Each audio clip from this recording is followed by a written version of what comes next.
Hello everyone, welcome to my channel कहानी संग संग। आज मैं माँ की दर्द भरी कहानी सुनाने जा रही हूँ। अगर ये कहानी आपको अच्छी लगे तो प्लीज़ मेरे चैनल को लाइक, शेयर एंड सब्सक्राइब ज़रूर करें। बात प्राचीन काल की है। एक गांव में एक परिवार सुख से अपना जीवन व्यतीत कर रहा था। उस परिवार में केवल पति पत्नी थे। समय बीतता गया, उनके घर में कोई बच्चा पैदा नहीं हुआ, इसलिए हमेशा पति पत्नी दुखी रहते थे।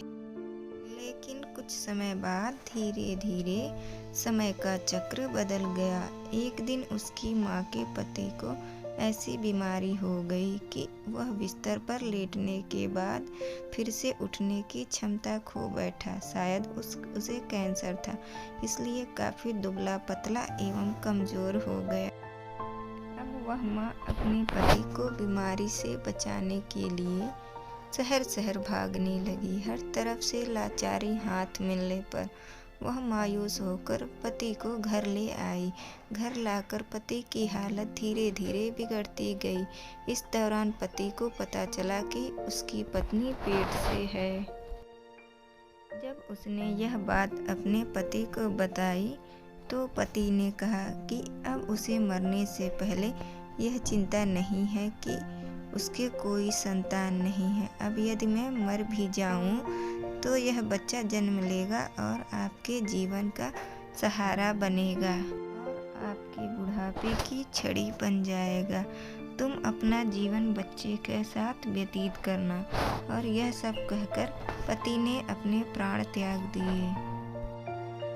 पत्नी ने अपने पति का अंतिम संस्कार किया, लेकिन उसके मन में बहुत दुख था। लेकिन यह कहकर उसने अपने मन को आश्वस्त कर लिया कि उसके पति का प्यार, उसके गर्भ में एक छोटा बच्चा एक दिन इस दुनिया में जन्म लेगा और वह मेरे बुढ़ापे का सहारा बनेगा।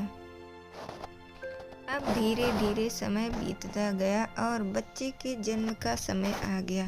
तब उस माँ ने एक पुत्र को जन्म दिया। माँ अब पूरी तरह से उन पर निर्भर थी और बच्चे का पालन पोषण करती रहती थी। धीरे धीरे अब उनका बेटा 5 साल का हो गया, इसलिए माँ ने अपने बेटे को एक स्कूल में पढ़ने के लिए भेज दिया।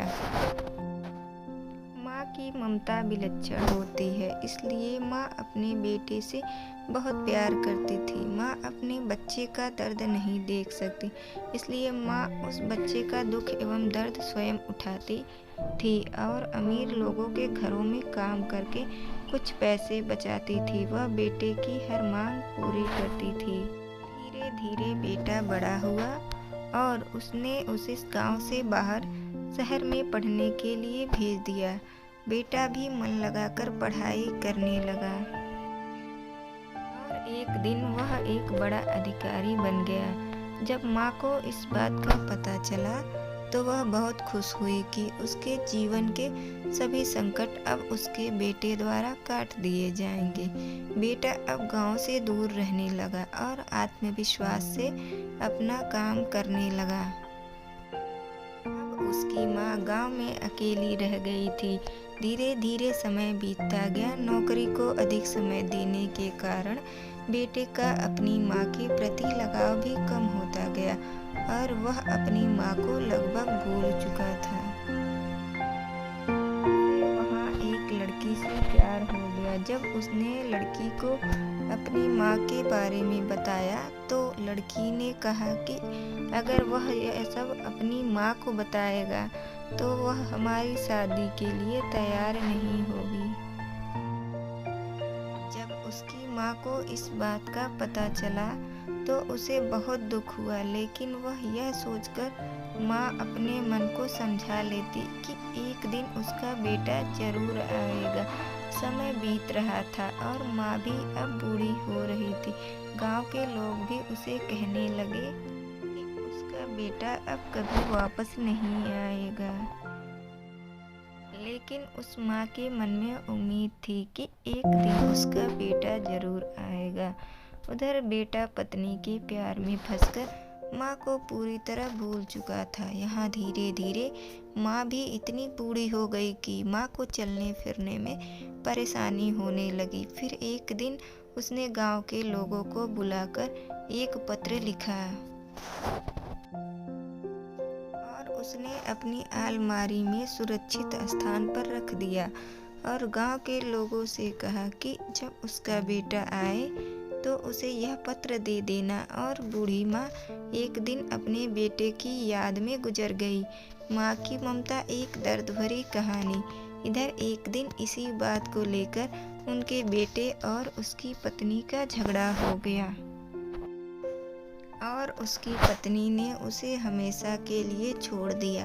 अब बेटे को अपनी माँ की याद आई और एक दिन वह गांव आया। गांव में आकर उसे पता चला कि उसकी माँ अब इस दुनिया में नहीं रही और लोगों ने उसे बहुत बुरा भला भी कहा कि तेरी याद में तेरी माँ मर गई। तुम्हारे नाम की एक चिट्ठी रह गई है। बेटे ने जब वह चिट्ठी खोल कर देखी तो उस चिट्ठी में माँ के उस दर्द भरे जीवन का सारा दर्द लिखा था और अंत में लिखा था कि बेटा, अगर मेरे कारण से आपके पारिवारिक जीवन में कोई बाधा आती है तो मैं जीवन भर आपसे अलग रह लूंगी। अब बेटे को अपनी माँ के प्यार का एहसास हुआ और उसने अपनी गलती का पश्चाताप किया। कैसे माँ का साथ जीवन में अनमोल होता है, क्योंकि माँ का प्यार स्वार्थ रहित होता है। तो दोस्तों, एक माँ की ममता के बारे में कुछ नहीं कहा जा सकता। माँ का प्यार निस्वार्थ प्यार होता है और बाकी सभी भाई बहन का प्यार भी स्वार्थ से अछूता नहीं है। माँ एवं पिता के अलावा दूसरे लोग किसी न किसी स्वार्थ से प्यार करते हैं। तो दोस्तों, कैसी लगी आपको हमारी आज की कहानी? अगर यह कहानी अच्छी लगे तो लाइक, शेयर एंड सब्सक्राइब कर दें।